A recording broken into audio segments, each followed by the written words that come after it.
Allô?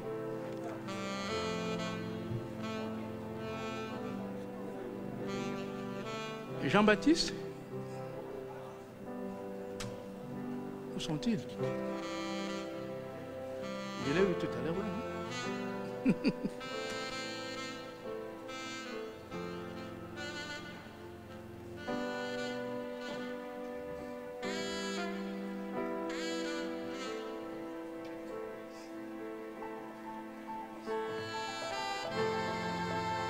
Apparemment,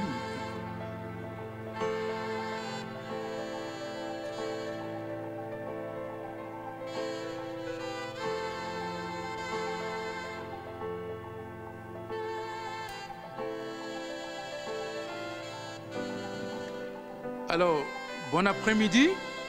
Nous allons donc reprendre nos travaux et la deuxième session de notre colloque va porter sur quelques exemples de juridictions africaines sous-régionales.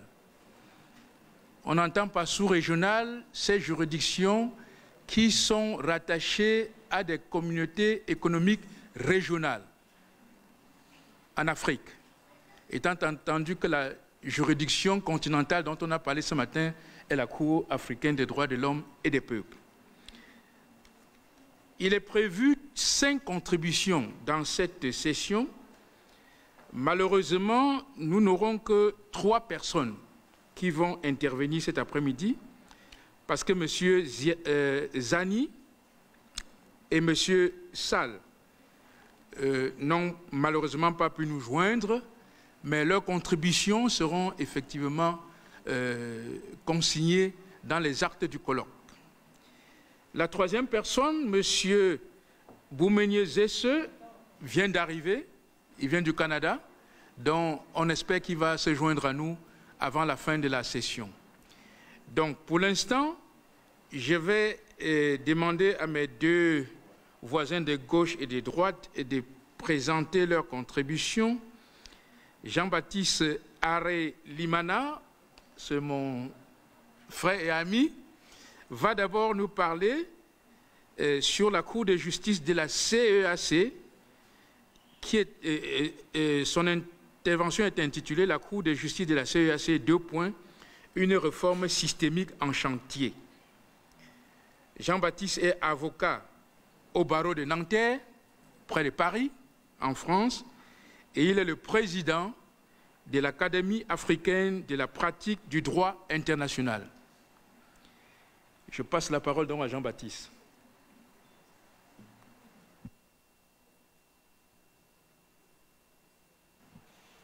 Merci, Monsieur le Président. Mesdames et Messieurs, honorables invités, abonnés et distingués. Alors, je vais parler aujourd'hui d'une gestion assez singulière qui est de l'Afrique centrale. Comme on a évoqué ce matin, le qualifier, c'est très difficile parce qu'il n'existe pas encore. Mais la réforme actuelle de cette communauté régionale, il est en tout cas au bout de terminaison. Et il va de soi que d'ici à la fin de l'année, le Conseil des chefs d'État vont adopter les textes, si tout va bien, le 10 décembre. Et j'ai eu la chance de participer dans le groupe de juristes qui ont réformé cette organisation et j'ai moi-même contribué à proposer l'architecture de la Cour de justice de la CEAC. Donc, j'ai insisté pour que j'intervienne sur ce sujet pour des raisons majeures, parce que c'est une région qui n'est pas assez connue, et ces réformes-là, qui est quand même une avancée normative, peut être en tout cas une contribution importante si on le suit de près. Bon, j'ai demandé que je projette quelques PowerPoint pour illustrer certains passages. La Cour de justice de la CEAC, c'est une institution assez spéciale parce qu'elle a été proposée depuis bientôt plus de 35 ans, mais qui est restée une promesse constitutionnelle qui n'a jamais été en vigueur. Et la réforme actuelle, dont je vais parler tout à l'heure, en propose une modification et une contribution essentielle pour cette région. Alors, ça n'a pas bien fonctionné. Bon, je vais abandonner le PowerPoint.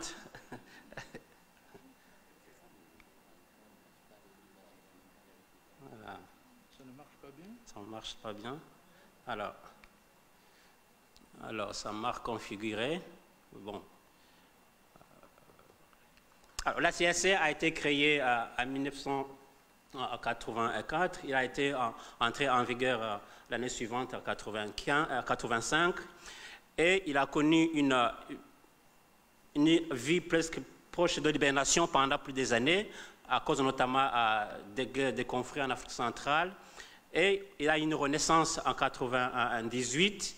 Et depuis cette année jusqu'à aujourd'hui, la Cour de justice de la CAC qui a été proposée n'a jamais, en tout cas, mis en œuvre. Il a même été abandonné. Parce que le texte constitutionnel prévoyait cette Cour, mais à cause des situations politiques, on a même évoqué son existence. Et depuis 2013, notamment 2015, les États de l'Afrique centrale, qui sont actuellement 11, c'est-à-dire le Cameroun, le Tchad, le Congo, la Guinée équatoriale, l'Angola, le RDC, le Rwanda et le Burundi, et le Tchad. Le Rwanda avait quitté en 2013, il est revenu. Maintenant, ça fait 11 États. Ces 11 États, aujourd'hui, ont une volonté politique de réformer et on a bon espoir que cette réforme-là, s'il aboutit, effectivement, peut donner un espoir. On m'a chargé avec trois jeunes professeurs, un du Tchad et de la RDC, de proposer un texte de réforme qui a été accepté par le comité technique des ministres et le texte a été validé en juin dernier. Et si tout va bien, il sera proposé aux chefs d'État qui vont l'adopter, en tout cas pas beaucoup d'amendements. Alors, d'abord je vais parler, pour structurer mon débat, cette Cour a été en tout cas d'une effectivité de la Cour qui est due notamment à son contexte d'enfantement.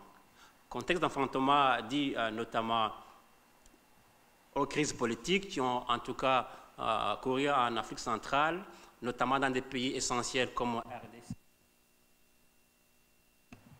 qui a connu des guerres, même des guerres africaines, le Rwanda qui a connu un génocide, Centrafrique qui a connu des guerres intermittentes, et effectivement, ce contexte-là a fait que ces États ont abandonné le chapitre d'intégration régionale et ils ont mis, heureusement, un chapitre qui n'était pas prévu, la charte de la paix, ce qu'on appelle le COPAX, qui est devenu en tout cas un pilier essentiel de l'Afrique centrale.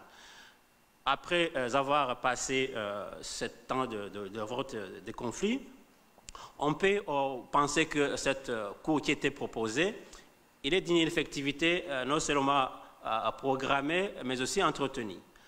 Entretenue parce qu'on n'a pas eu non seulement un soutien des États, les États n'ont jamais pu contribuer, en tout cas financièrement et humainement, et la Cour qui avait un personnel au départ de plus de 120 personnes, ils ont resté avec une trentaine de personnes. Avec cette, en tout cas, ressources humaines, vous ne pouvez rien faire. Même les éléments essentiels de cette communauté économique d'Afrique centrale ont été abandonnés et aujourd'hui la réforme consiste essentiellement en deux choses. Il y avait un secrétariat qui mettait en œuvre tous les textes constitutionnels de cette communauté, mais on veut maintenant passer à une commission et à une cour de justice et des comptes. Alors, on avait proposé qu'il y ait une seule cour qui non seulement interprète les textes organiques et institutionnels, mais les ministres ont voulu qu'on fasse une cour de justice et de comptes, donc réunie. Ce n'est pas terminé, mais on verra l'adoption d'ici à la fin de l'année, mais tout va dire que peut-être le texte sera adopté comme tel.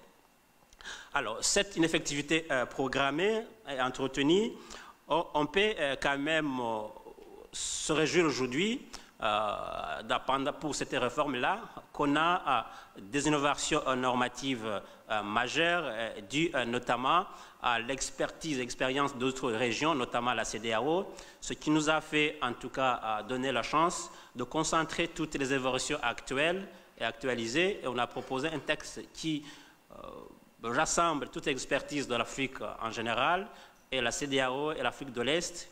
Le texte qui a été proposé aujourd'hui innove dans plusieurs domaines. D'abord, au niveau contentieux, on a trois compétences. Compétence classique, contentieuse, compétence consultative et une compétence consultative. On sait calculer pas exactement à la CEDEAO, mais on a estimé que l'avancée que la CEDEAO a montrée, notamment à ce chapitre des droits de l'homme, ce serait une nouvelle pour l'Afrique centrale. Et le texte a été en tout cas accueilli avec beaucoup d'enthousiasme. Espérons que le chef d'État va adopter le texte comme proposé. Une autre innovation qu'on peut noter, c'est la commission, le passage du secrétariat à la commission. On a donné un pouvoir réel à la commission et qui va proposer à chaque fois qu'ils le font des amendements importants. Les défis de sa mise en œuvre quand même s'opposent, parce qu'il faut parler de ces défis. On a parlé des défis depuis le matin. C'est les défis importants que je voulais souligner ici avec vous. On a en Afrique centrale deux communautés, le CEMAC et la CEEAC.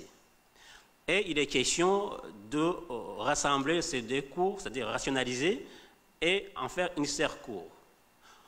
Aujourd'hui, il y a deux processus. Le processus de réforme qui est vraiment avancé. Les ministres ont adopté 4 textes importants, c'est-à-dire le traité rénové, réformé, le texte organique et 3 textes protocoles importants de cette réforme. On est bloqué par la question de rationalisation qui a été initiée par tous les États membres. On ne sait pas comment on va combiner les deux cours parce qu'ils n'ont pas forcément les mêmes compétences. D'autant plus que la question du CFA monétaire qui est plus importante, tous les États n'ont pas la même monnaie et n'ont pas la même volonté politique. C'est le cas notamment du Rwanda, RDC, les pays de l'Afrique de l'Est. Ils sont partants pour la question de sécurité, mais la question monétaire reste un blocage énorme.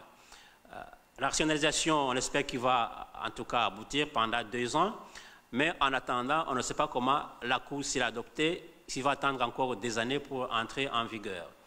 C'est la question de réflexion, c'est un débat, on doit convaincre tous les États. Au moment où je vous parle, le président actuel de la communauté de l'Afrique centrale, le président du Gabon, a envoyé les émissaires dans tous les États. Le dernier, c'était au Congo. Il a été aussi par le président Sassou Nguesso. Et c'est de proposer effectivement d'adopter avant la fin de l'année cette réforme. Le destin de la Cour réformée n'est pas directement évoqué parce qu'il ne pose pas beaucoup de problèmes. Mais la mouture qui a été proposée de 7 juges, parce qu'on a proposé 7 juges, n'est pas 11 juges, parce que chaque État voulait envoyer son représentant, c'est-à-dire 11 États, 11 juges. On a pensé qu'il fallait envoyer 7 juges et qu'il y a une rotation.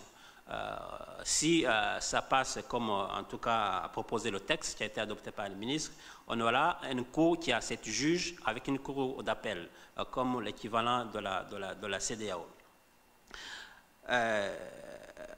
Voilà pour les défis de mise en œuvre s'il est adopté. Parce qu'on ne peut pas aujourd'hui dire que la Cour existe, mais il est vraiment en chantier, un chantier imminent. On a évoqué ce matin beaucoup d'épithètes, en tout cas beaucoup de questions concernant la juridiction régionale. Stéphane a évoqué qu'il s'agit, en tout cas concernant la Cour de justice et des droits de l'homme de l'Union africaine, d'une sorte de décisive. Je pense qu'ayant été dans cette élaboration, ayant en tout cas côtoyé tous les politiques pendant les négociations, il faut souligner que dans ce processus, il y a 3 phases. Il y a les comités techniques des États, c'est-à-dire les spécialistes des ministères qui viennent négocier pendant une semaine. Après une semaine, il y a des ministres qui viennent pour adopter des textes, en discuter. Souvent, ils viennent, ils discutent aussi et ils amendent beaucoup de choses. Parce qu'on ne peut pas présenter au président, au Conseil d'État, au chef d'État, un texte qui ne convenait pas à la politique nationale. Et on a fait, depuis 2007, 4 séances de travail, une semaine de travail. Et aujourd'hui, la phase finale, en fin décembre, peut penser que le texte proposé solo, en tout cas adopté. Je suis, en tout cas, pas très pessimiste comme beaucoup le sont actuellement, mais un pessimiste actif. Et s'il faut employer le terme de décisif concernant cette cour aussi, je pense que c'est important, c'est incisif, effectivement, mais je pense que même Sisyphe, souvent, en poussant le rocher, il se faisait des muscles. Je vous remercie de votre attention. Merci, cher ami, pour cette brève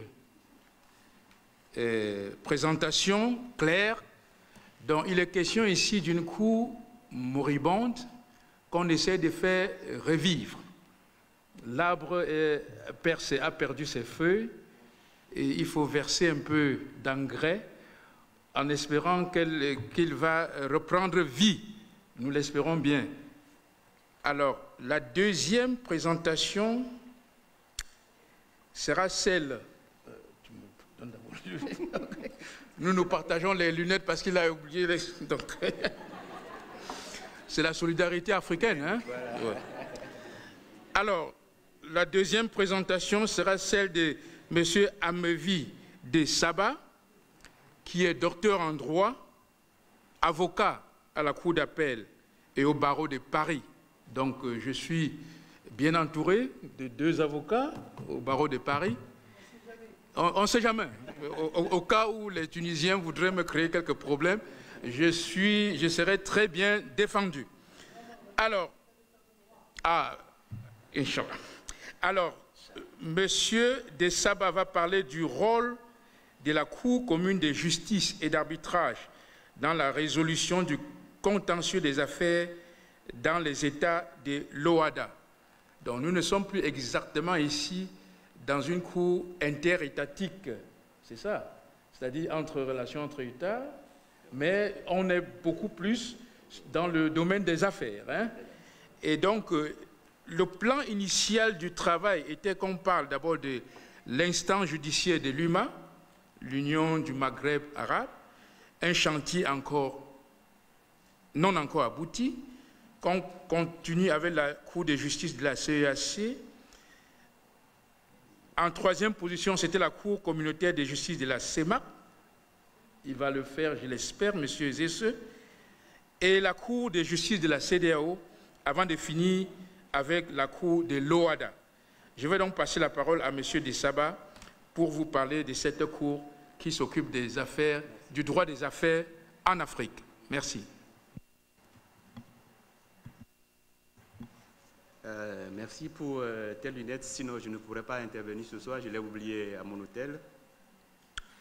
À mon tour, je remercie les organisateurs de ce colloque de m'avoir invité pour entretenir l'auditoire sur le rôle de la Cour commune de justice et d'arbitrage dans le règlement du contentieux des affaires dans les États de l'OHADA.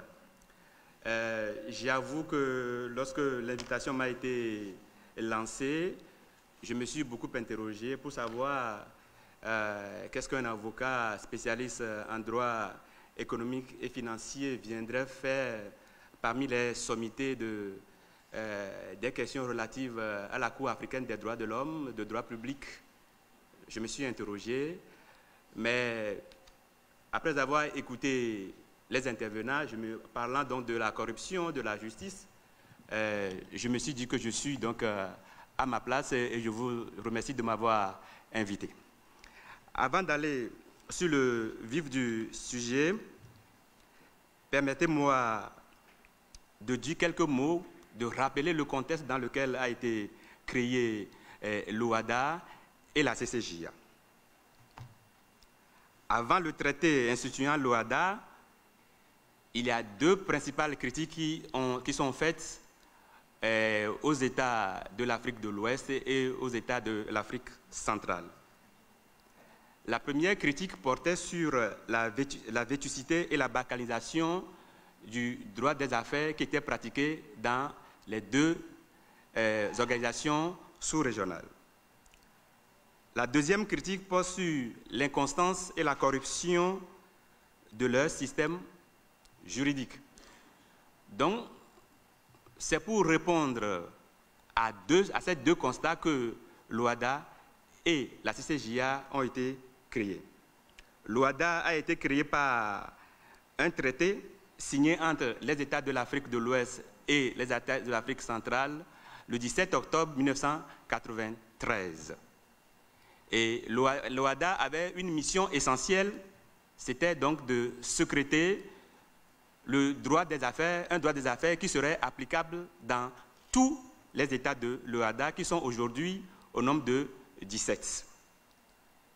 Donc, à partir donc de sa création en 1993, l'OHADA a effectivement rempli son rôle et a adopté des actes uniformes qui sont appliqués à la fois en Afrique centrale et en Afrique de l'Ouest.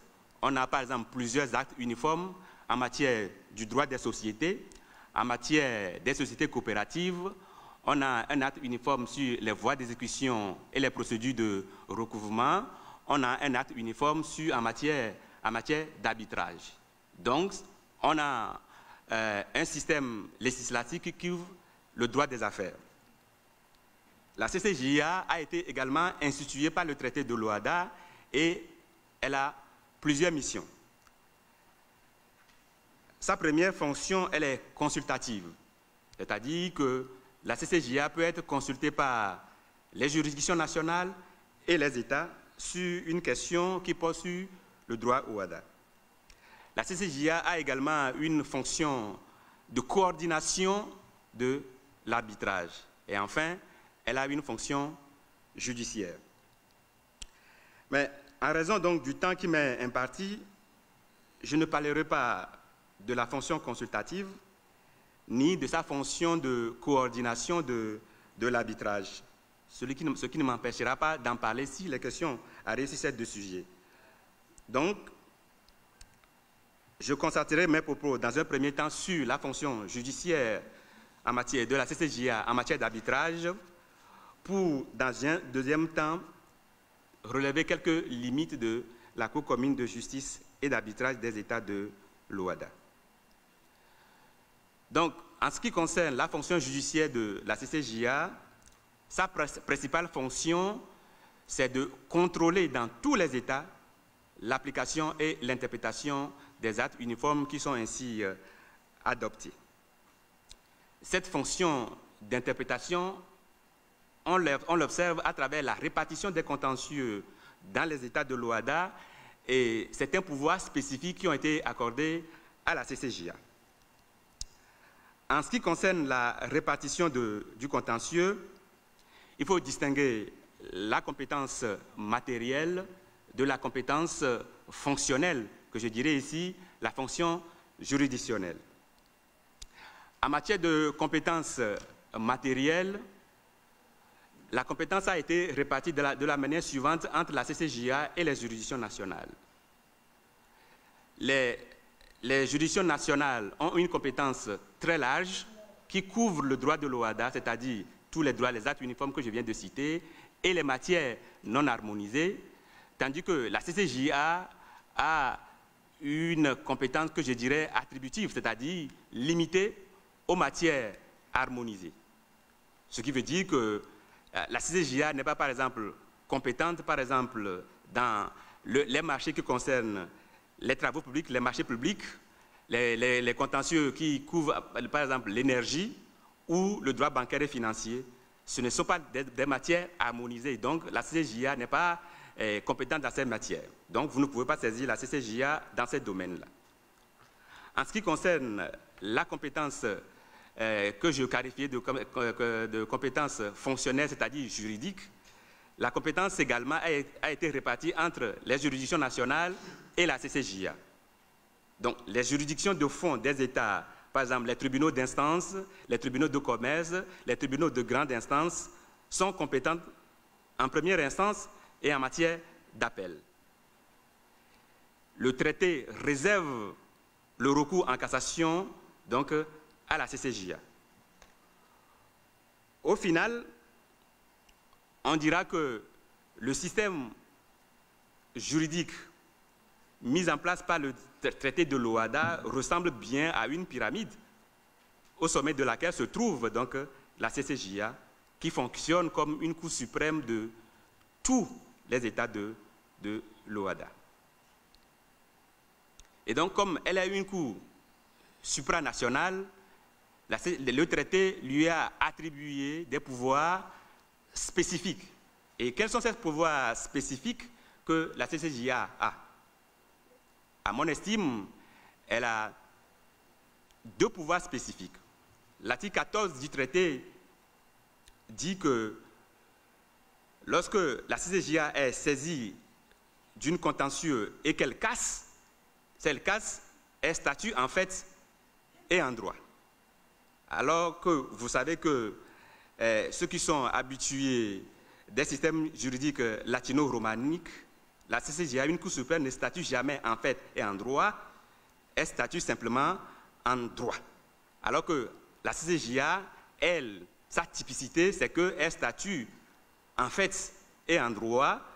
C'est pour cette raison que une partie de la doctrine qualifie à bonne raison que la CCJA est une troisième degré de juridiction.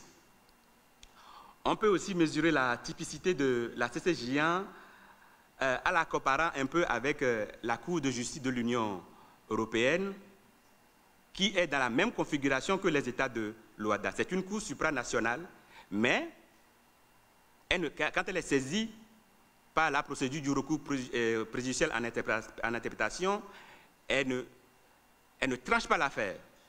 Au contraire, elle donne une interprétation de la règle de droit en fonction de laquelle les juridictions nationales, qui sont toujours compétentes, c'est-à-dire en première instance, en appel jusqu'à un cours de cassation, les juridictions nationales des États de l'Union européenne sont compétentes. Alors qu'en matière de l'OHADA, les juridictions de cassation ne sont pas compétentes pour connaître du contentieux de l'OHADA.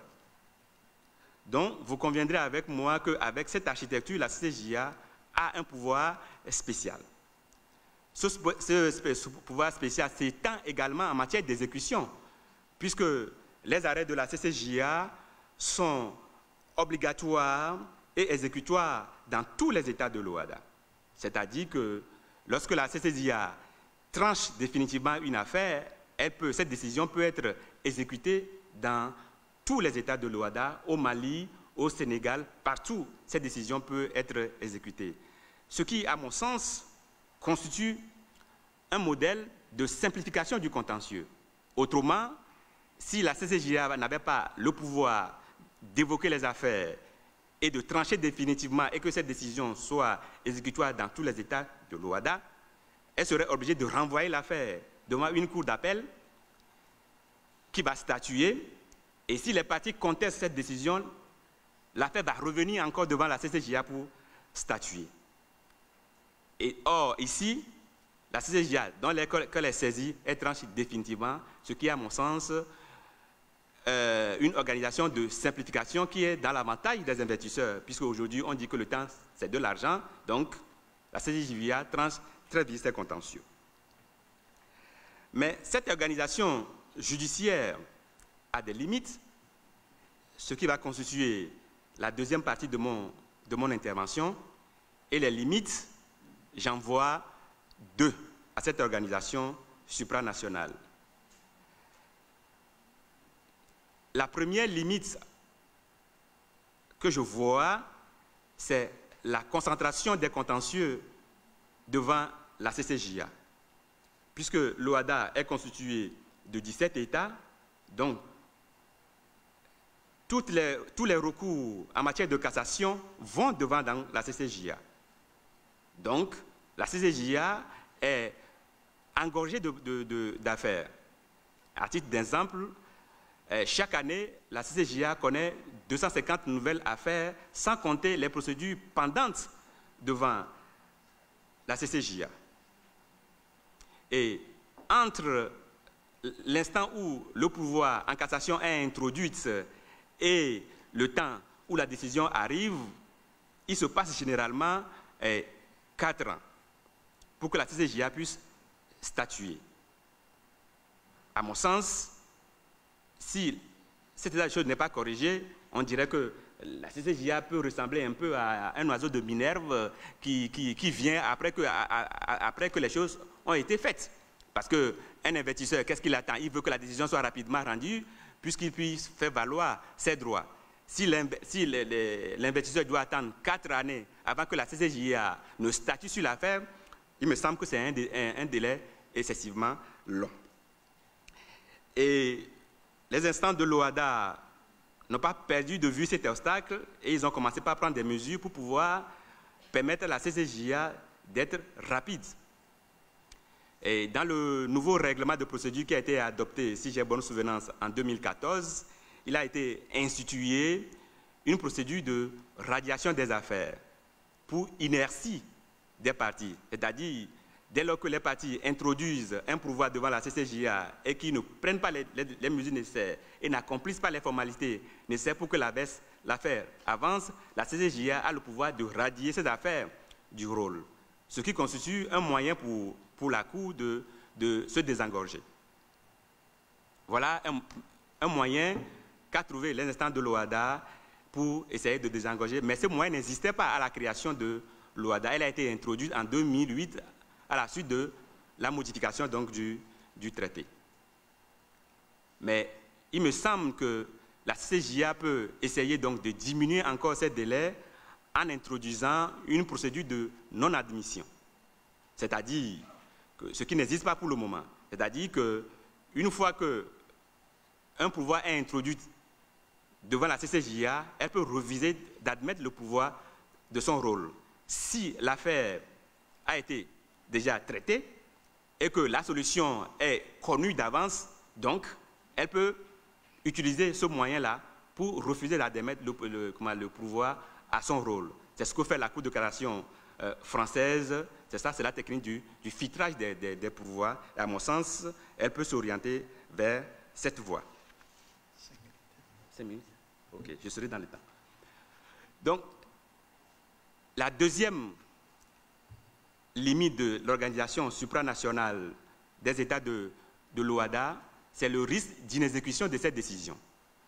Puisque, c'est vrai, je viens de le dire, que les décisions de la CCJA sont obligatoires et exécutoires dans les États de l'OHADA, mais la CCJA n'a pas les bases juridiques pour contrôler l'exécution de ces décisions. Donc, on ne sait pas dans quelle proportion aujourd'hui les décisions de la CCJA est exécutée ou n'est pas exécutée. Donc, voilà à peu près la seconde limite à l'organisation des États de l'OHADA. En définitive, pour conclure, je dirais que l'organisation judiciaire qui est en place dans les États de l'OHADA depuis 1993 a des avantages. Et l'un de ces avantages, c'est la suppression de l'exéquature entre les États. Puisque aujourd'hui, lorsqu'une décision est rendue, les parties ne sont pas obligées d'introduire une requête pour une exécution d'une décision dans un État de l'OHADA. C'est un avantage et que les institutions ou bien les États qui veulent instituer une organisation judiciaire rapide pour rendre rapidement le contentieux peuvent s'inspirer donc de l'OHADA. Et comme nous sommes en Tunisie, je lance un appel à l'État tunisien puisque les États de l'OHADA attendent l'intégration ou bien l'adhésion de l'État de Tunisie au traité de l'OHADA. Je vous remercie de m'avoir écouté et je répondrai à vos questions. Je suis dans le délai. Parfait, vous êtes dans le délai. Merci, cher ami. Malheureusement, monsieur Gesse ne pourra pas se joindre à nous. Donc, il pourra venir? Bon, s'il vient, pendant qu'on on va ouvrir le débat, et s'il arrive, il pourra faire sa présentation. Moi, j'aimerais bien que cette présentation soit faite parce que c'est quand même un des exemples des juridictions sous-régionales qui fonctionnent bien en Afrique. Donc, ça aurait été important que cela se fasse. Ça, c'est la CEDEAO. La Cour... C'est ça, non? Non, non. Ah non, non, non, non. Donc, c'est plutôt une autre institution, comme celle de Jean-Baptiste, qui fonctionne mal. Parce que là, nous avons donc deux exemples de juridictions.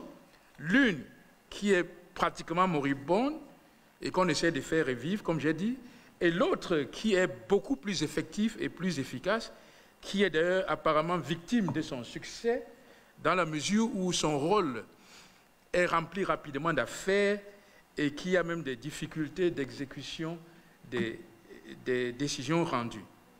Nous allons donc ouvrir le débat en espérant que M. Zesseux pourra nous joindre, se joindre à nous. Il arrive.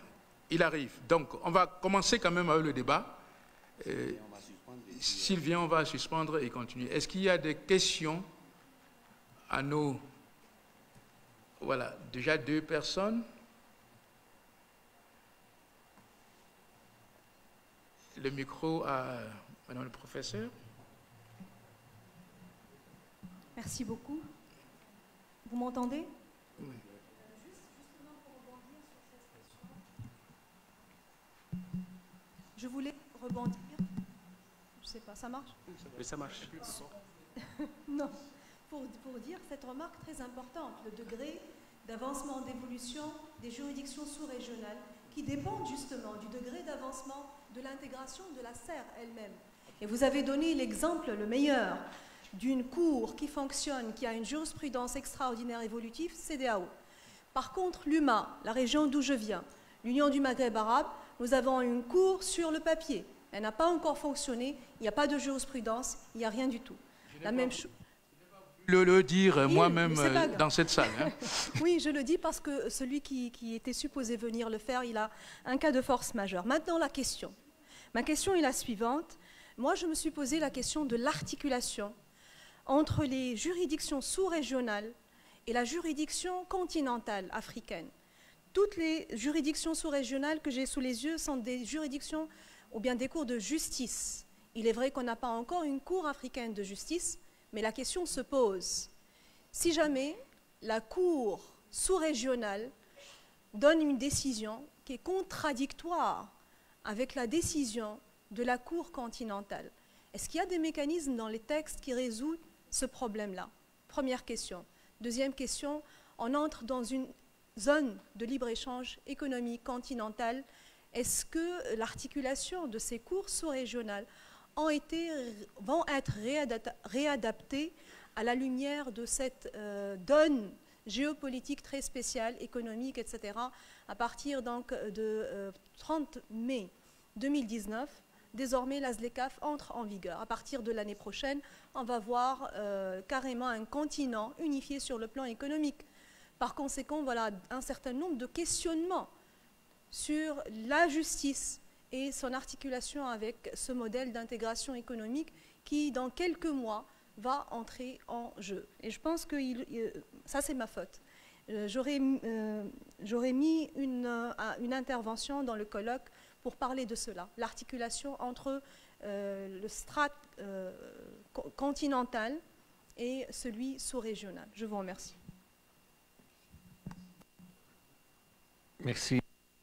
Le président de la séance, je vous avoue que depuis ce matin, j'ai appris pas mal de choses. Je suis un petit peu surpris.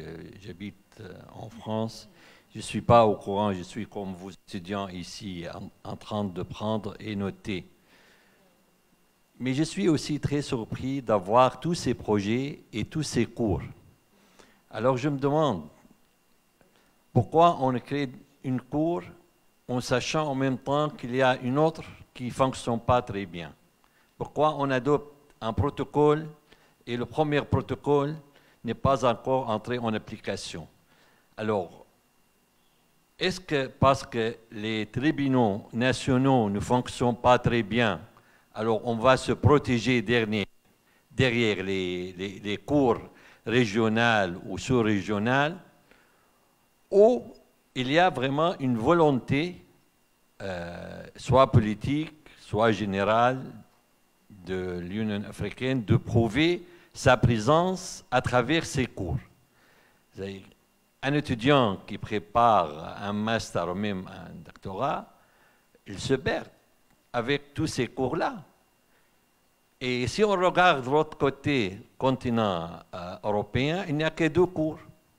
La Cour européenne des droits de l'homme et la Cour de justice de l'Union européenne. Et les cours nationaux fonctionnent très bien. Et demain, j'aurai l'occasion de parler du protocole 16 additionnel à la Convention européenne des droits de l'homme qui a donné à la Cour européenne des droits de l'homme la possibilité de répondre par un avis consultatif aux demandes des cours suprêmes dans les États membres du Conseil de l'Europe. Alors c'est une question qui se pose. La Cour de l'Union du Maghreb arabe n'est pas encore créée. On fusionne la Cour africaine des droits de l'homme et du peuple avec la Cour de justice. Ce sont des questions à poser. Alors si j'ai un étudiant ou un journaliste qui va me poser cette question, franchement, je ne sais pas comment il faut lui répondre. Merci, Monsieur le Président.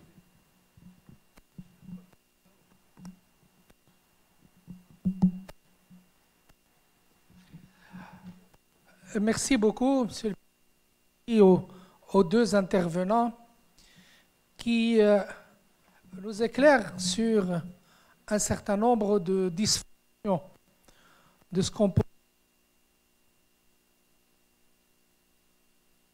africain. Alors la question tout à fait qui vient d'être par mon collègue Amin, nous devons lui trouver une réponse. D'abord, une première réponse. Plus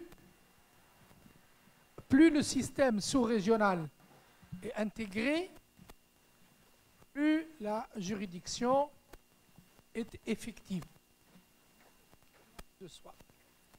Lorsque nous avons des ensembles sous-régionaux qui sont strictement fictifs, bien évidemment, la juridiction ne peut pas fonctionner. L'exemple nous est donné avec ce qu'on appelle l'instance judiciaire de l'UMA, l'Union du Maghreb arabe. L'organisation elle-même ne fonctionne pas depuis maintenant des décennies. Alors pourquoi voulez-vous que son instance judiciaire fonctionne? Vous, Jean-Baptiste, vous venez de nous donner un autre exemple. On entre dans un processus de réforme de quelque chose qui n'existe pas, ainsi qu'on l'a fait pour la Cour de justice de l'Union africaine, avec sa fusion avec la Cour africaine, ensuite l'ajout d'une compétence pénale à cette Cour. Alors, il y a un deuxième phénomène, malheureusement, et on ne peut pas éviter de l'évoquer. C'est que souvent, on a tendance à opérer une inflation d'institutions. On résout le problème. C'est comme lorsqu'on crée des commissions. On croit qu'en créant une commission, on résout un problème. Nous, on crée beaucoup d'organisations, beaucoup de mécanismes, etc. Hasard. Si le seul qui fonctionne presque à plein régime, c'est celui de l'OHADA, qui porte sur des questions techniques de droit des affaires. Point à la ligne. Alors là, il n'y a aucun problème de souveraineté, aucun problème de compétence, aucun problème de compétition entre 2 systèmes judiciaires, le système interne et le système sous-régional, etc. Donc ce n'est pas par hasard si celui-là fonctionne. Pour le cas de la Cour africaine des droits de l'homme, je peux dire, sans risque de me tromper, que le système fonctionne, mais, comme l'a dit le président ce matin, il fonctionne à minima, puisque nous n'avons que 9 États seulement qui accepte la clause facultative de juridiction de la Cour pour permettre aux individus, aux ONG de saisir la Cour. Le système de la Commission fonctionne parce que c'est un système plus ou moins souple. Et encore, la Commission elle-même est aujourd'hui objet de débat et on voudrait bien lui ôter un certain nombre de compétences. Donc voilà où on peut trouver un peu les explications à la question que vous avez posée vous-même, Monsieur le Président, au début de séance, la question que viennent de poser mes collègues Midani et Hejr. Merci.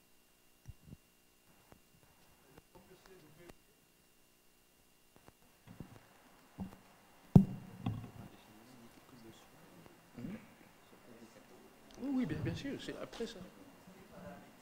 Prendre la parole lorsque j'écoute mes collègues qui leur ont été confiés.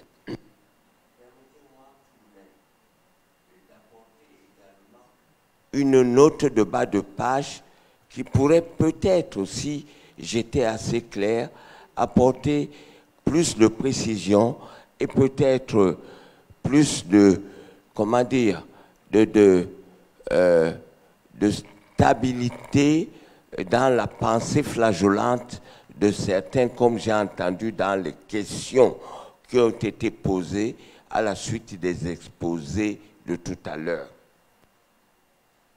Permettez-moi d'abord de commencer à vous dire que, comme certains ont la tentation de Venise, l'Afrique a la tentation de l'intégration, alors que la question qui est posée, c'est celle de la coopération régionale ou sous-régionale. En droit international, tous les étudiants le savent, nous l'enseignons, on le trouve dans l'ouvrage qui a plusieurs années, aux presses du campus. Le professeur Rafa Benachou a publié, il n'y a que 2 modalités d'organisation régionale. Les organisations de coopération, de coordination, qui sont les organisations de coopération interétatique. Pour être très clair, mesdames, mesdemoiselles, messieurs, l'Organisation de l'Unité africaine et à sa suite l'Union africaine reste une organisation de coopération interétatique en dépit des qualifications ou des appellations. Elle a une visée intégrée dont nous pourrions discuter, mais elle n'est pas l'objet du colloque. Il faut que, même si il y a beaucoup de questions, nous restions, comme l'a dit Hejr tout à l'heure, dans le champ de cette interrogation. Et à cet égard, je compléterai tout de suite l'observation du juge Benachou en disant que lorsque Kadhafi était vivant et qu'il avait les clés de la bourse, il a demandé et une décision a été prise qui n'est toujours pas entrée en vigueur de transformer la commission en haute autorité de l'Union africaine. Ce texte-là aussi est sur la table. Il attend les ratifications.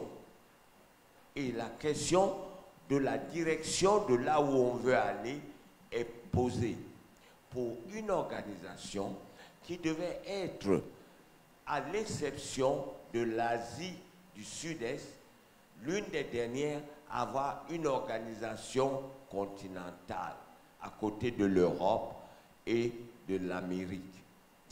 La deuxième modalité est une coopération intégrée où les États, après avoir admis des transferts de souveraineté, acceptent une dose plus ou moins variable de supra-étatisme. À cet égard, nous avons ce que l'on appelait pendant longtemps une organisation communautaire, dont l'Union européenne d'aujourd'hui constitue le type le plus achevé. On l'entendra tout à l'heure et peut-être il faudra préciser. Alors, si nous revenons aux juridictions internationales, régionales et sous-régionales, j'ai cru comprendre que le but de ce colloque, de cette demi-journée, c'est de commencer à nous aider à les passer en revue, peu importe la forme de coopération, peu importe la finalité de l'organisation. L'OADA, qui fait problème actuellement, est une organisation, écoutez bien son nom, d'harmonisation du droit des affaires en Afrique. Mais dès les premiers articles, et même dès le préambule du traité de Port-Louis à Maurice, il est tout de suite question d'unification du droit des affaires. On sait très bien l'arrière-plan politique de constitution de cette organisation. Elle ne nous intéresse que parce que c'est un modèle d'organisation juridictionnelle sous-régionale, parce qu'elle n'a que 17 États membres. Et l'Afrique continentale en a 55. Et les pays, d'ailleurs, chers amis, ne sont pas que de l'Afrique centrale et de l'Afrique de l'Est. Vous avez des pays comme Comores et tout ça qui sont dedans. Oui, donc, nous avons un type d'organisation ici qui a une visée pratique, c'est de réaliser un espace intégré de stabilité du droit des affaires, une sorte de guichet unique dont les problèmes pourraient être résolus par une cour commune à la fois d'arbitrage et judiciaire. D'arbitrage parce que généralement, et cela depuis les conventions de la Haye de 1889 et surtout de 1907, l'arbitrage est le mode privilégié des États qui s'entendent pour régler entre eux les conflits qui s'opposent à l'occasion des affaires qui les divisent. Et le contentieux, parce que cette cour a créé, mon cher Rafa, un conflit de compétences à la source, en disant que par un pouvoir d'évocation, les cours suprêmes nationales sont dessaisies des questions qui relèvent des actes uniformes, qui sont la caractéristique par laquelle tous les membres de cette organisation relèvent désormais d'un droit uniforme, vont pouvoir délibérer. Et les juridictions nationales disent, au nom du nationalisme, il n'est pas acceptable que nous soyons dépouillés du pouvoir de cassation, qui est le pouvoir ultime des juridictions nationales. Il y a donc un conflit de compétences qui n'est pas résolu. Nous pourrions y revenir. En ce qui concerne enfin, Monsieur le Président, les juridictions d'Afrique centrale, la tentation de l'intégration est ici encore plus forte, à l'image de la pas de la CEDEAO, d'abord de comment il s'appelle, les pays francophones d'Afrique de l'Ouest, de l'UEMOA, l'UEMOA d'abord, puis l'UEMOA. On a créé la communauté économique et monétaire d'Afrique centrale. C'est une création juridique et l'organisation a certes été mise en place, mais c'est le franc CFA qui constitue pour l'instant le support de ce système juridique. Il n'y a donc pas encore véritablement d'intégration monétaire, ce qui explique le primitivisme de cette organisation. On est venu y superposer à la manière maintenant, plus largement, en sous-région géographique, à l'image de la CEDEAO, la communauté économique des États de l'Afrique centrale, qui est une communauté opportuniste, parce que vous avez des pays qui n'ont rien à y faire, parce qu'ils considèrent qu'ils sont plus rattachés en Afrique australe ou bien à les régions des Grands Lacs, la RDC. et qui viennent quand même là, parce que géographiquement, ils sont là. Vous en avez d'autres que je ne citerai pas, comme le Rwanda, etc. Cette communauté a des destins d'intégration politique. Alors, pour terminer, Monsieur le Président, il faut que nous soyons clairs quand nous débattons des questions juridiques. L'Union africaine a voulu venir parachever ce système en devenant l'organisation continentale type à visée intégrative. Mais là encore, elle est à mi-chemin et elle a d'abord adopté le langage de l'intégration sans en avoir la pratique étatique. Elle reste une organisation de coopération interétatique, d'où la solennité du pouvoir de décision de la conférence de l'Union. Et ça, on pourrait en discuter. Parfait.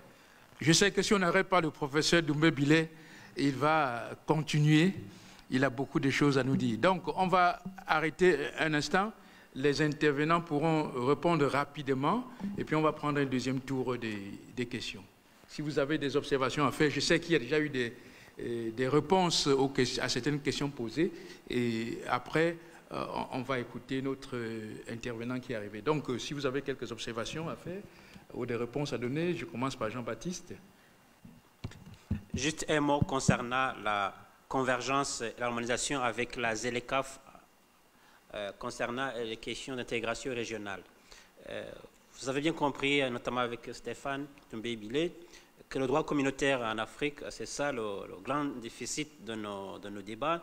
Et effectivement, quand on regarde la région d'Afrique centrale, beaucoup d'États s'interrogent quel échange le RDC va avoir le Tchad avec le Cameroun.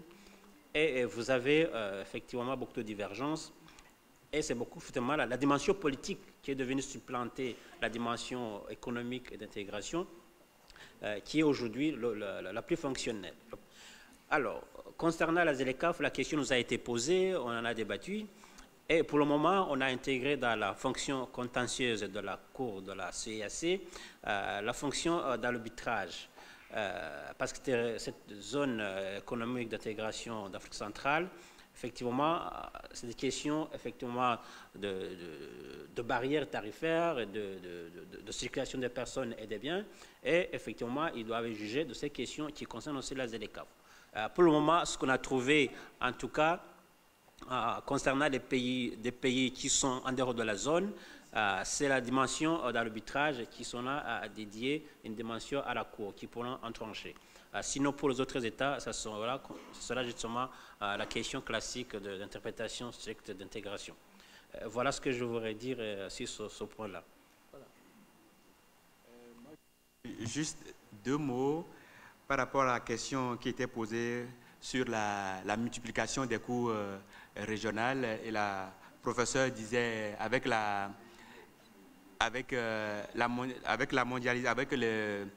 le traité de libre-échange, est-ce que les cours ont pris en considération le fait que bientôt il y aurait une libre-échange entre les États?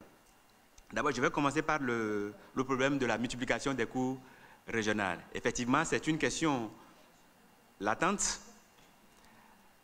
à laquelle il faudra trouver une solution urgente, surtout en ce qui concerne les États de l'OHADA. Un seul exemple pour confirmer ce que vous avez dit tout à l'heure.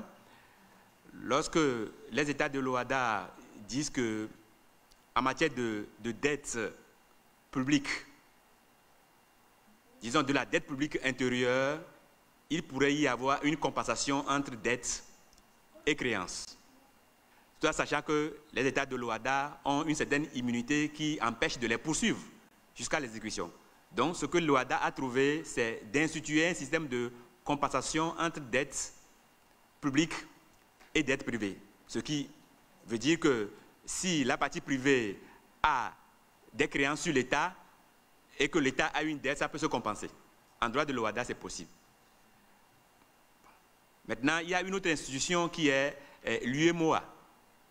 Lorsqu'on prend les actes qu'a sécrété l'UEMOA, par exemple le règlement sur la comptabilité publique, quand vous lisez ce règlement, le règlement interdit la compensation entre dettes et créances des personnes publiques.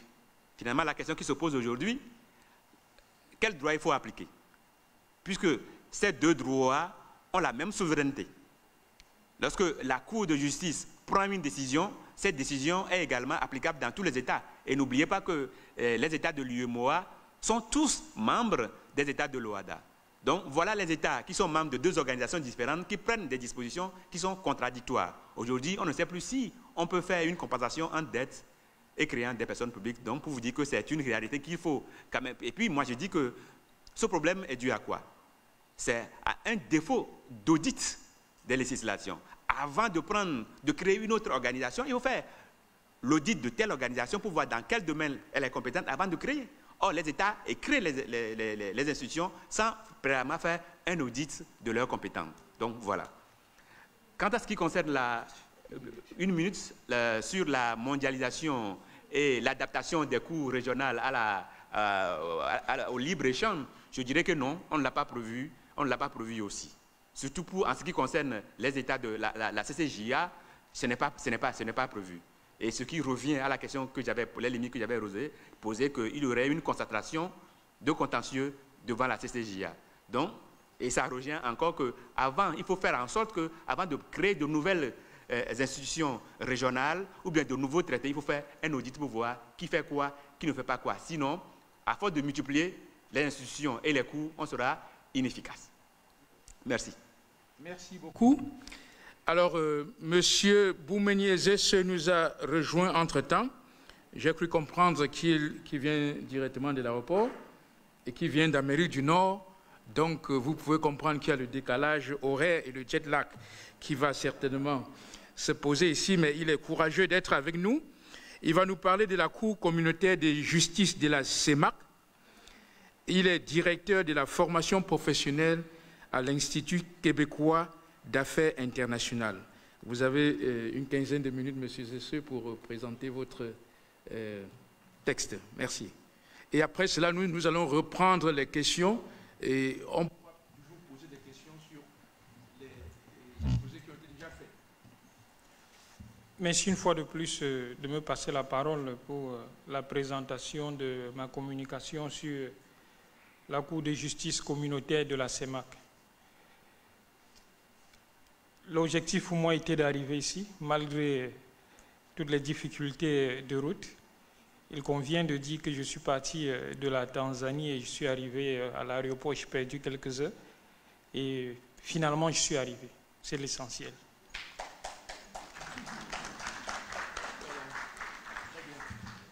Certainement, depuis ce matin, on a dû prononcer le mot CEMAC ici, dont je suis chargé de présenter le volet judiciaire, la Cour de justice communautaire de la CEMAC. Il convient de dire que la Cour de justice communautaire de la CEMAC est le fruit d'une réforme. Parce que bien par le passé, il existait la Cour de justice de la CEMAC qui avait deux chambres, la chambre judiciaire et la chambre des comptes.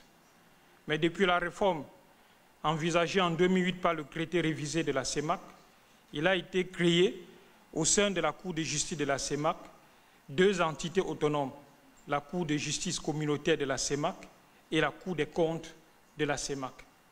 Et par la convention régissant la Cour de justice de la CEMAC du 30 janvier 2009, des compétences nouvelles ont été attribuées à ce qui était, j'ai dit, appelé la chambre judiciaire de la CEMAC. L'objet de mon intervention ici, il ne s'agira pas de décrire cette Cour de justice communautaire de la CEMAC, mais d'aborder des questions essentielles propres aux juridictions internationales, régionales ou sous-régionales, notamment les questions de l'accès, les questions aussi de promotion et de protection des droits de l'homme. Particulièrement en ce qui concerne la Cour communautaire de justice de la CEMAC, il convient de dire que cette Cour communautaire a consacré une saisine ouverte, contrairement à d'autres juridictions internationales comme la Cour africaine des droits de l'homme, où la saisine est réservée aux États et également aux organisations non gouvernementales bénéficiant d'un certain statut comme le statut d'observateur auprès de la Commission africaine des droits de l'homme. Il convient de dire au niveau de la Cour de justice communautaire de la CEMAC, la saisine est ouverte malgré l'existence d'un déséquilibre. Pourquoi parlons-nous de déséquilibre? Nous parlons de déséquilibre parce qu'à ce niveau, il y a des requérants privilégiés et des requérants moins privilégiés. En ce qui concerne les requérants moins privilégiés, nous pouvons citer les États, les différentes institutions de la CEMAC, à l'instar du secrétaire de la commission de la CEMAC, des organes de la CEMAC tels que la COBAC, la commission bancaire de l'Afrique centrale, l'UMAC également, l'Union monétaire de l'Afrique centrale, mais aussi toute autre personne physique ou morale en ce qui concerne les requérants moins privilégiés. Certains requérants privilégiés n'ont pas besoin de justifier d'un intérêt légitime et certains pour saisir la Cour communautaire de justice de la CEMAC, alors que les requérants moins privilégiés, à savoir les particuliers, doivent démontrer d'un intérêt à agir pour demander l'annulation d'un acte communautaire. C'est-à-dire, l'acte contesté doit être à destination du requérant ou le concerné directement ou individuellement. Donc la question de l'accès est primordiale parce qu'il y a quand même un accès direct malgré l'existence d'un déséquilibre qui nous a permis de faire une classification selon qu'il y a d'une part des requérants privilégiés que sont les États membres, les institutions ou organes de la communauté qui peuvent former un recours en annulation devant la Cour de justice de la communauté sans devoir démontrer l'intérêt à agir, et les requérants non privilégiés, comme nous avons cité tout à l'heure, les particuliers, personnes physiques ou morales qui ont l'obligation de justifier d'un intérêt certain et légitime pour agir devant la Cour de justice de la CEMAC.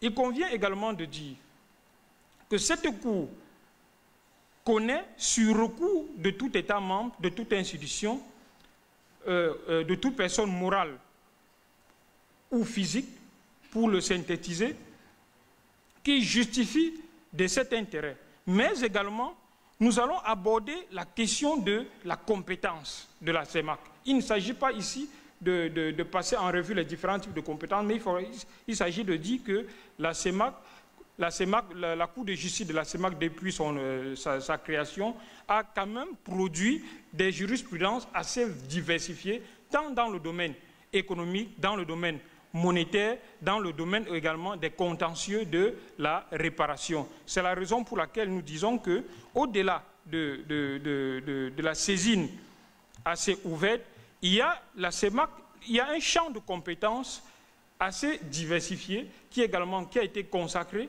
par l'article 22 de la Convention régissant la Cour de justice communautaire de la CEMAC, qui regroupe essentiellement des fonctions dévolues à la juridiction, notamment la fonction contentieuse, la fonction consultative et la fonction d'administration des arbitrages dans les domaines relevant uniquement du droit communautaire de la CEMAC. La fonction contentieuse est basée sur l'existence d'un différend, justiciable sur le plan juridique et sanctionné par une décision obligatoire entre les parties. Nous pouvons citer par exemple le contentieux de la fonction publique communautaire qui est prévu par cette convention révisée régissant la Cour de justice communautaire, dont certains arrêts ont été rendus sous l'auspice de ce contentieux de la fonction publique, notamment dans l'affaire École inter-État des douanes contre M.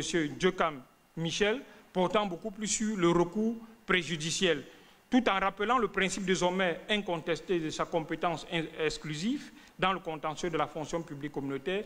La Cour de justice communautaire de la CEMAC a, dans l'affaire Ansgo Magno contre École inter-État des douanes de la CEMAC, admis qu'une décision de rétrogradation d'un agent de la CEMAC est valable sans qu'il y ait lieu à faire profiter à celui-ci des droits acquis dès lors que l'acte de nomination de ce dernier au poste qu'il occupait précédemment l'avait illégalement surclassé.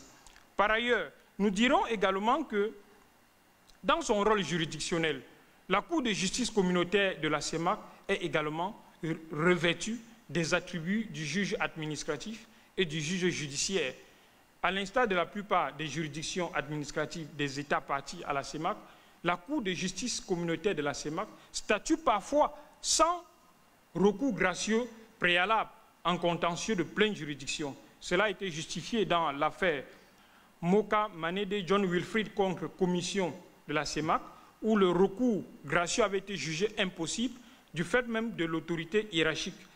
Il s'agissait là d'un recours en annulation qui a été jugé recevable en l'absence d'un recours gracieux préalable.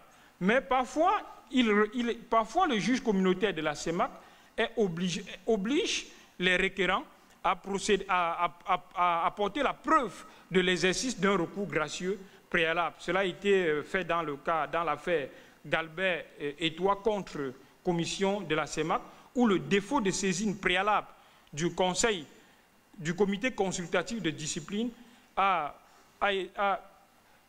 été à l'origine de l'irrecevabilité de la requête de ce justiciable.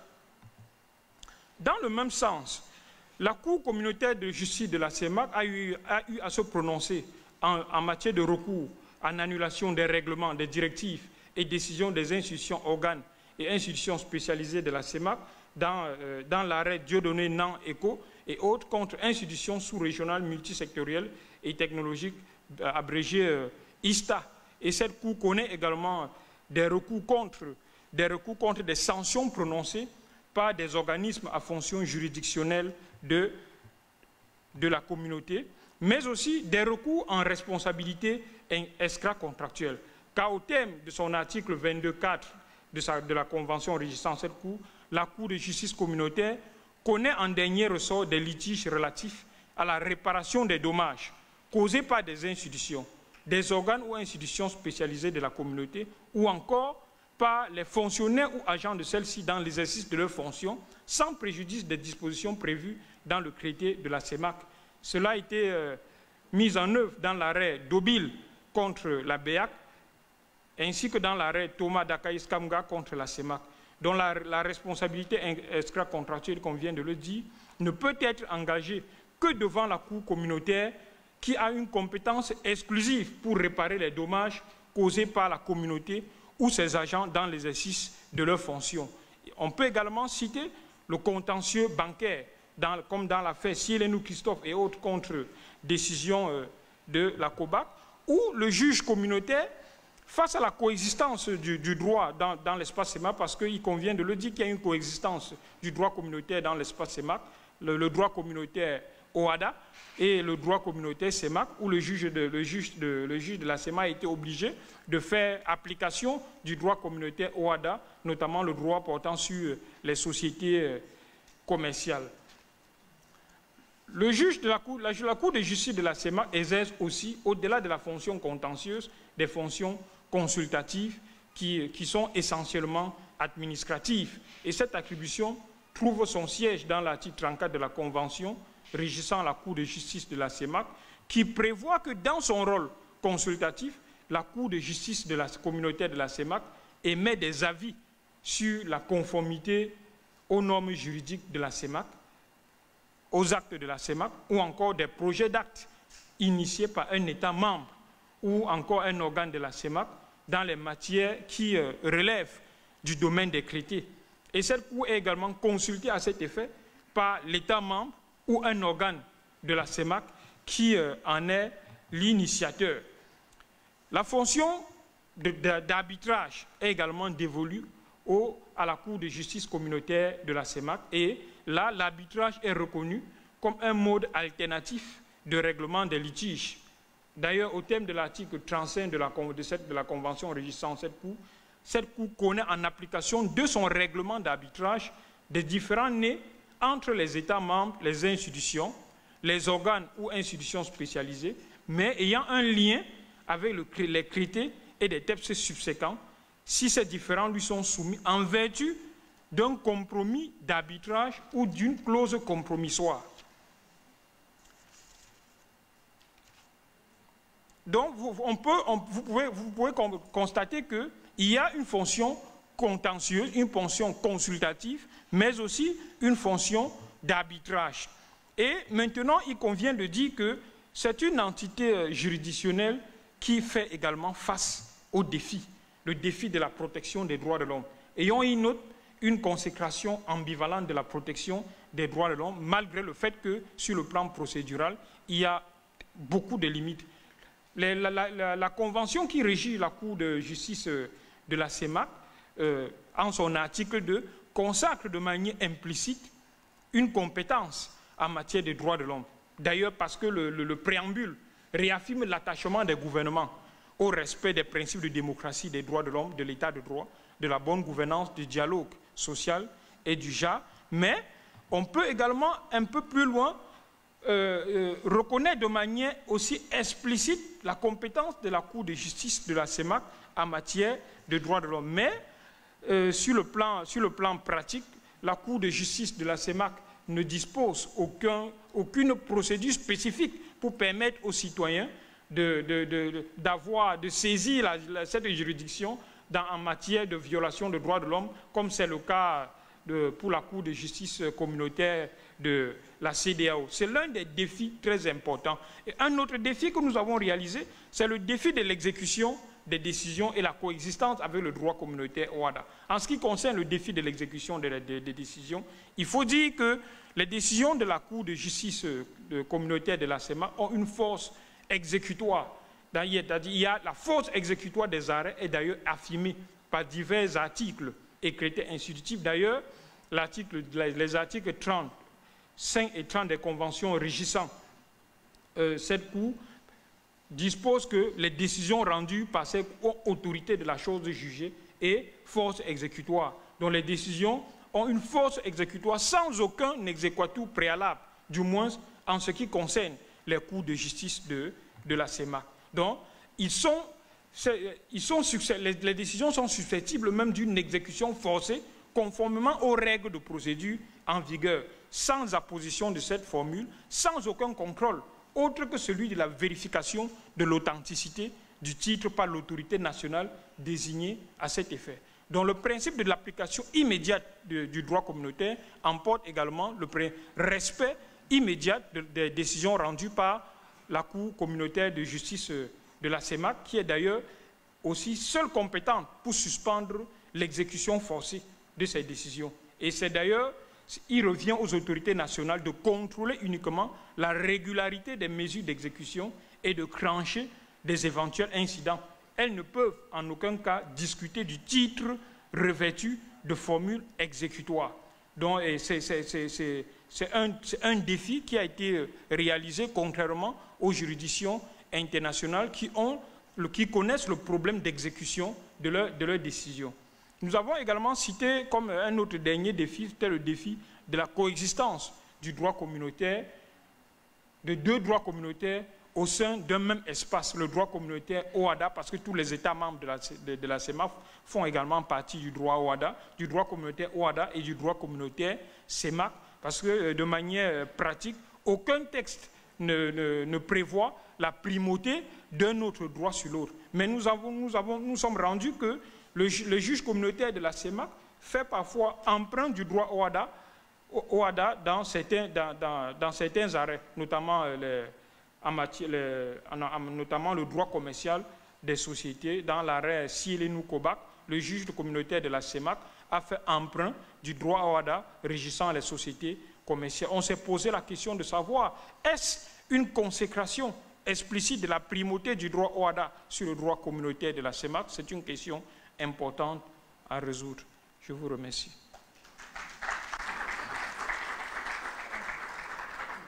Merci beaucoup. C'est clair que le voyage très éprouvant ne vous a pas beaucoup affecté. Nous vous remercions donc pour votre présentation. Alors, on va passer immédiatement à la deuxième série de questions. Tout à l'heure, il y avait quelques mains. Voilà. Il y en a déjà 3. Des questions très brèves. Hein? Bonsoir à tous. Je suis Junior Boissangunga, étudiant gabonais ici en Tunisie, juriste de formation. J'aimerais d'abord demander le nom du monsieur. Je n'ai pas retenu. Monsieur Zessé, Boumenier Zessé. Monsieur Boumenier. Alors, oui, allez-y. Oui, vous avez parlé du grand défi, on va dire, mis en place par la Cour de justice de la CEMAC, notamment celui en rapport avec la protection des droits de l'homme.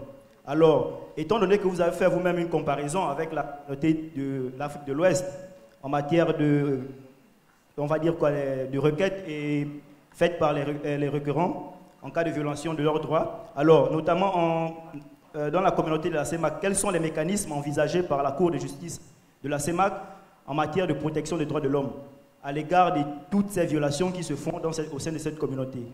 Parfait. Votre voisin de droite. Bonsoir. Je réponds au nom de M. Dosso El Hadj, étudiant ici en Tunisie. Je reviens sur la première thématique passée tout à l'heure, sur l'OHADA. Nous savons tous que l'OHADA a été instauré pour l'harmonisation du droit des affaires dans certains pays africains. Car bien avant l'instauration de l'OHADA, chaque pays africain qui aujourd'hui participe à l'OHADA avait son propre code. Je prends l'exemple de mon pays, la Côte d'Ivoire. Nous, à l'époque, nous disposons un peu du code du commerce, du droit du commerce, pour régulariser un peu sur les trucs en matière de commerce. Et depuis l'instauration de l'OHADA jusqu'à aujourd'hui, force est de constater que l'OHADA participe réellement à la réintégration ou à la redynamisation du droit des affaires. Maintenant, vu les nouvelles réalités que vit l'Afrique actuellement, notamment les réalités politiques et économiques, je vais parler par politique, les différentes crises qui se passent dans certains pays actuellement, et économiques, des différentes perspectives d'intégration des nouvelles monnaies, notamment l'ECO. Maintenant, quelles seraient les nouvelles perspectives de développement que l'OHADA pourrait apporter au monde des affaires dans un avenir futur, je vais dire. Je vous remercie. Merci beaucoup. Une dernière question? Vous avez... Oui, là, à la droite. Merci. Bonsoir tout le monde. Ma question va à l'endroit de Maître Amévi. Donc, s'agissant de la CCJA. Bon, tout à l'heure, dans votre exposé, vous avez dit que, effectivement, vous l'avez tant répété, que c'était une juridiction supranationale. Mais pourtant, de fait, elle est supranationale de fait. Mais au vu de ses prérogatives, traduisant sa spécificité, elle demeure limitée car n'étant point compétente pour les actes ou les faits, vous avez dit, non harmonisés. Voilà. Donc, pour ma part, la question que je me pose, c'est est-ce dû à une question de souveraineté des États? Parce que quand on parle de faits non harmonisés, cela signifie que les États ne sont pas... la pratique d'un État X n'est pas conforme à la pratique d'un État Y. Donc, c'est non harmonisé, non uniforme. Donc, est-ce dû à une question de souveraineté, cette situation au sein de la CCJA, ou est-ce dû, ou sinon, est-ce une autre manœuvre devant parfaire le chantier de la corruption en Afrique? Merci.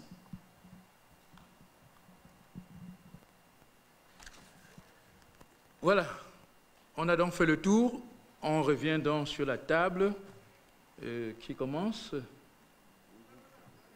Oui, merci. Une fois de plus, je vais commencer à répondre à la question qui me concerne particulièrement, celle de savoir quels sont les mécanismes prévus par la Cour de justice de la CEMAC en matière de protection des droits de l'homme. Je crois qu'il s'agit de ça. Comme je l'ai dit lors de ma présentation, j'ai dit que la CEMAC a inscrit dans ses traités et textes subséquents le souci de protéger les droits de l'homme. Et compte tenu du principe de l'application directe des normes du droit communautaire, nous pensons qu'il s'agit d'un acquis dont devrait se munir le citoyen de la CEMAC. Mais alors, du point de vue procédural, il n'y a pas des textes spécifiques, des procédures spécifiques de saisine du juge en ce qui concerne le contentieux des droits de l'homme. Mais alors, nous pouvons dire que le citoyen de la CEMAC peut de manière audacieuse saisir le juge communautaire de la CEMAC Parce qu'il convient de dire qu'à l'instar de la Cour de justice de la CEDEAO, l'accès direct à cette Cour de justice a été le fruit d'une requête qui avait permis, si je me souviens, je n'ai pas retenu le nom de la première requête, qui a été célébrée comme la requête qui a permis aux citoyens de saisir directement le juge communautaire de la CEMAC. Nous avons toujours plaidé, lors de nos différentes communications, que les citoyens de la CEMAC, sur la base de la règle de l'application directe du droit communautaire, devraient également amener le juge de la CEMAC à se pencher sur les violations des droits de l'homme en zone CEMAC. Parce que la Convention le prévoit de manière explicite et même de manière implicite. Le traité instituant la CEMAC le dit à son préambule, les États conscients de la nécessité de promouvoir les droits de l'homme. Et il y a également le recours en manquement et en carence qui ont été consacrés par la Convention régissant la CEMAC, la Cour de justice de la CEMAC, du 30 janvier 2009, qui institue des recours en manquement. Ça voudrait dire qu'en cas de violation d'un droit de l'homme, en cas de constat de violation d'un droit de l'homme, le citoyen de la CEMAC peut saisir la Cour de justice de la CEMAC. Nous ne l'avons pas encore vu. Et nous ne cessons de dire qu'il revient aux citoyens de la CEMAC de s'en approprier, afin que le juge de la Cour communautaire de la CEMAC se réveille et fasse application du droit communautaire de la CEMAC, parce que les droits de l'homme sont consacrés dans le traité et les différentes conventions, qu'il s'agisse de la convention de l'UEAC, Union économique et monétaire de la CEMAC, et la convention portant sur l'UMAC, l'Union monétaire et l'Union monétaire de la CEMAC. Donc, je veux tout simplement vous dire que les textes ont consacré les droits de l'homme en zone CEMAC, mais il reste l'audace du citoyen de la CEMAC. Je vous remercie. Quelqu'un d'autre veut? Vous avez une question qui vous était adressée, n'est-ce pas? Voilà, allez-y. Oui, je vais vous passer la parole, monsieur le professeur, à la fin.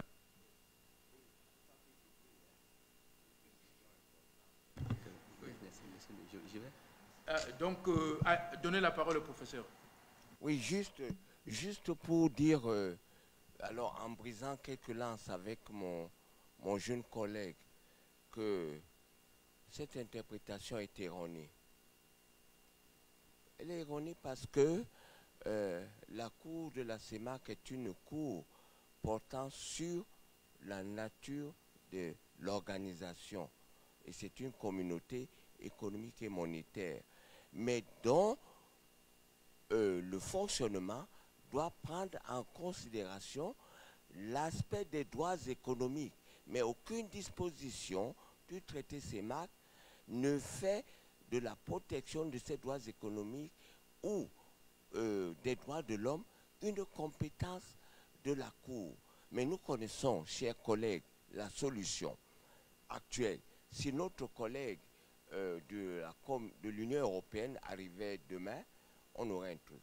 Actuellement, nous avons une charte des droits fondamentaux et le traité simplifié de Lisbonne qui prévoit enfin la compétence de la Cour de Luxembourg. Nous parlons de l'Union européenne sur les droits de l'homme.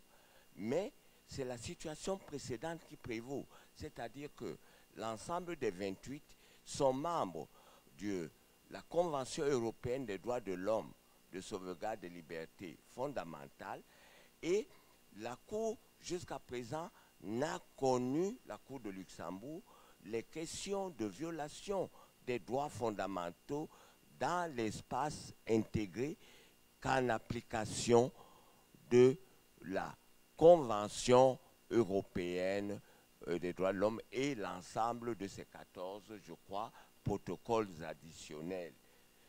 Mais il est clair que bientôt, de plus en plus, la Cour de Luxembourg appliquera naturellement ses propres textes sur les droits de l'homme. Nous pouvons, par analogie, si vous acceptez cela, dire que la Cour de la CEMAC peut être saisie, non pas par audience, peut-être, je veux bien vous suivre, peut être saisie par un citoyen, mais dans ce cas, il n'y a pas de base juridique si les juges ne sont pas eux-mêmes audacieux et intelligents, parce que s'ils l'étaient, ils diraient alors que comme les États membres sont partis aux différents traités africains relatifs à la protection des droits fondamentaux, je pense ici à la charte de Ouagadougou, eh bien, elle appliquerait la protection qui figure dans la charte relative aux droits de l'homme et des peuples, parce que ces pays sont membres. Mais il faut aussi un peu d'audace des juges, je crois. Hein? Voilà. Absolument. Merci, monsieur le professeur. Donc, vous avez la parole, monsieur Dessaba. Merci. Il y a deux questions qui me sont posées. Il y a la première question, c'est... C'est 3 minutes, hein? Oui, ne vous en faites pas.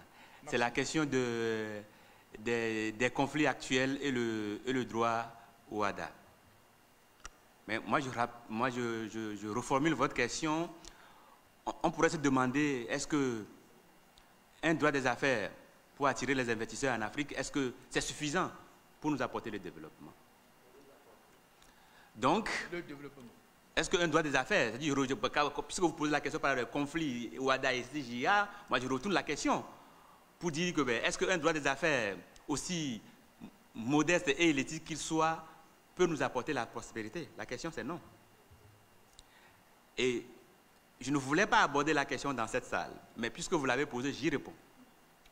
À mon intime conviction, ce qu'il aurait fallu aux États qui sont aujourd'hui membres de l'OADA, c'est de résoudre d'abord la question de la démocratie dans les États. Puisque pour moi, un droit, la qualité d'un droit, c'est quoi? D'un droit, ou bien d'une règle de droit, c'est quoi? C'est qu'elle soit moderne ou appliquée. Pour moi, c'est que la règle de droit soit appliquée. Et le professeur Konaté disait aujourd'hui, ce matin, que sans justice, on ne peut pas aller vers d'autres droits.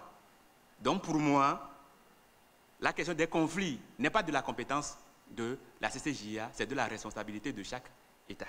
Je ne sais pas si j'ai répondu à votre question. La deuxième question qui m'a été posée, c'est le lien entre CCJA et les matières non harmonisées. Et vous voudrez savoir si c'est une question de souveraineté ou bien c'est pour pallier à un système de corruption. Voilà. Donc, en réalité, c'est les deux à la fois. C'est-à-dire que le système organisé de telle manière de ménager la susceptibilité des États. Parce qu'il n'a pas été facile de convaincre les États d'abandonner leur souveraineté judiciaire. Parce que c'est de cela qu'il s'agit.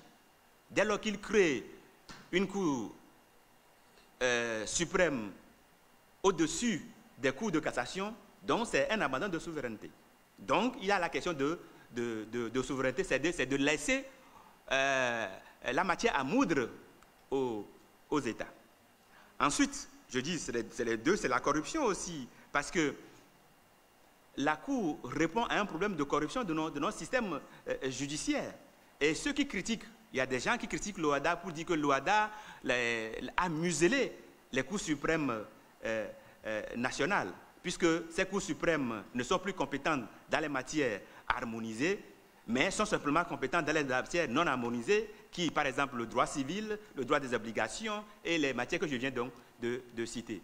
Mais moi, je donne un point de vue. Je me dis, on ne peut pas trouver meilleure solution à la corruption.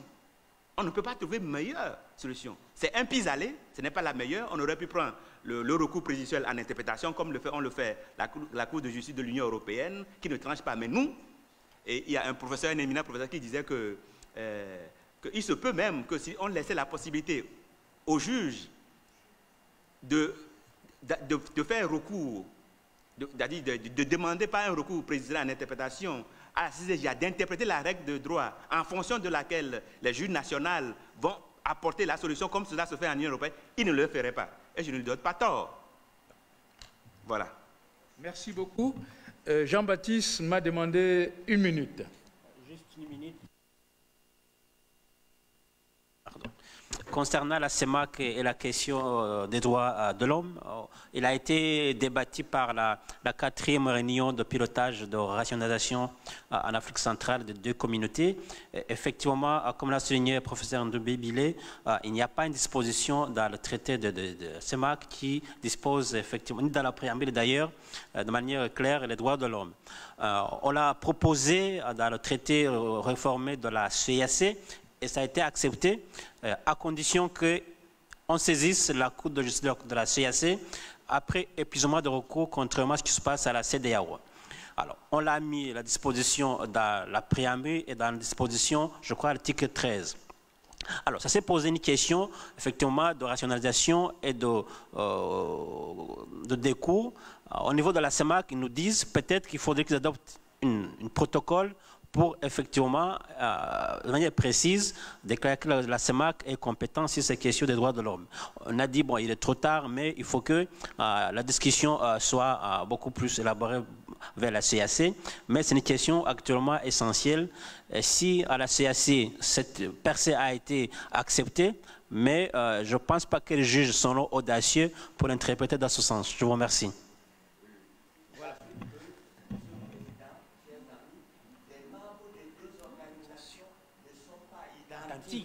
Nous allons donc avoir un problème, article 30 de la Convention de Vienne sur le droit des traités, de traités successifs avec des champs qui est membre de tel instrument, qui est soumis à cet instrument et non pas à l'autre, qui est membre de l'autre, qui n'est pas soumis à leur. Et donc nous risquons d'avoir les graves problèmes que posent des traités qui n'ont pas le même nombre d'États parties. Merci beaucoup, monsieur le professeur. Donc, nous finissons avec ce panel. Il en ressort que la justice sur le continent, aussi bien au niveau sous-régional que régional, est effectivement dans un immense chantier. C'est un immense chantier. Il y a des jeunes étudiants dans la salle et je peux soulever une question qui a été posée ce matin de façon implicite. L'État ne peut pas être soumis à la justice sans son accord sur le plan international. C'est un principe que vous devez savoir. Parce qu'un étudiant a posé la question ce matin de savoir que fait telle institution face à telle situation. L'État doit donner son accord pour être attrait en justice. Et ce sont les États qui créent les institutions, en abandonnant plus ou moins une partie de leur souveraineté pour se soumettre à ces institutions. Une fois que l'institution est créée, elle doit exercer son pouvoir, sans pouvoir être manipulée, comme a dit l'ancien ministre de la Justice ce matin. Donc que ce soit au niveau régional ou sous-régional, au niveau sous-régional, on peut se satisfaire de la situation au niveau de la CEDEAO, qui a effectivement arraché son pouvoir d'exercer sa compétence en matière de droits de l'homme, qui a été régularisé par la suite. Mais ce sont les juges qui, par leur audace,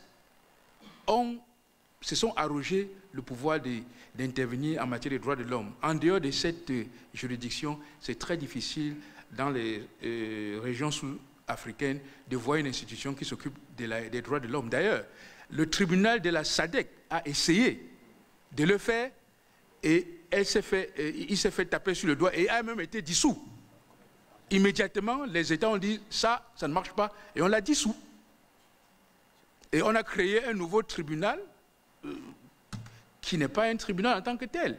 Donc, tant que le pouvoir politique, alors je parle là, sous votre contrôle, j'espère qu'il n'y a pas, on ne doit pas filmer ça et mettre sur Facebook, tant que le pouvoir politique ne voudra pas qu'il y ait des institutions judiciaires fortes, il n'y aura pas d'institutions judiciaires fortes. À tous les niveaux.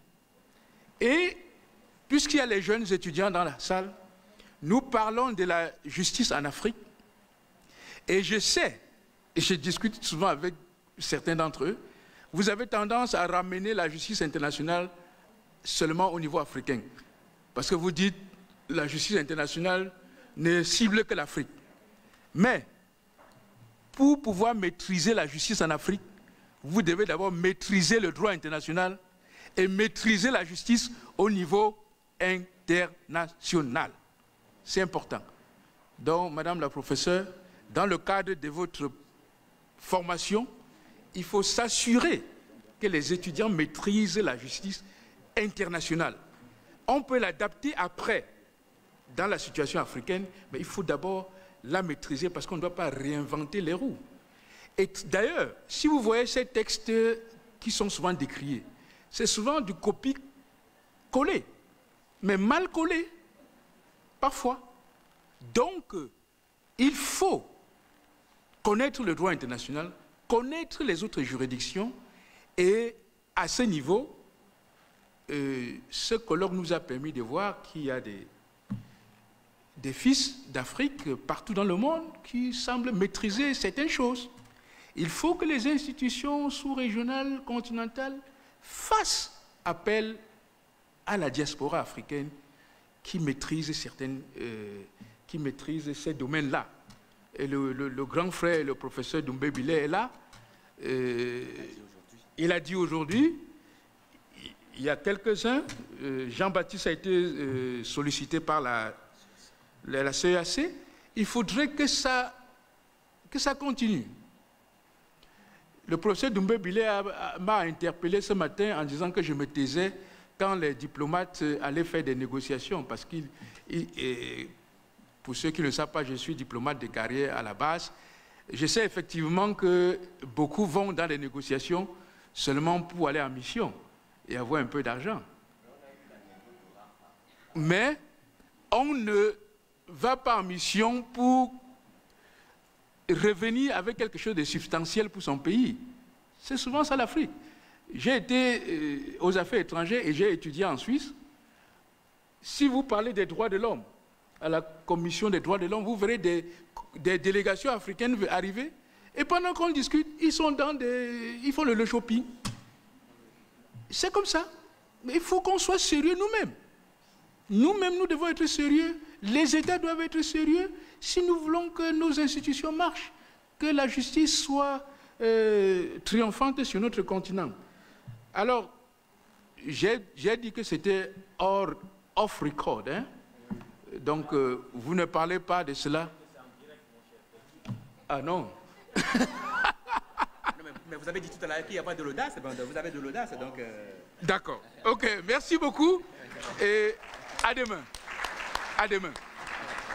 Alors, le professeur m'a dit tout à l'heure que je pouvais, puisque beaucoup de jeunes étudiants m'ont interpellé, je suis disponible, puisqu'on a environ 1 heure, à avoir quelques interactions informelles avec eux, s'ils sont volontaires. Merci beaucoup. Vous voulez?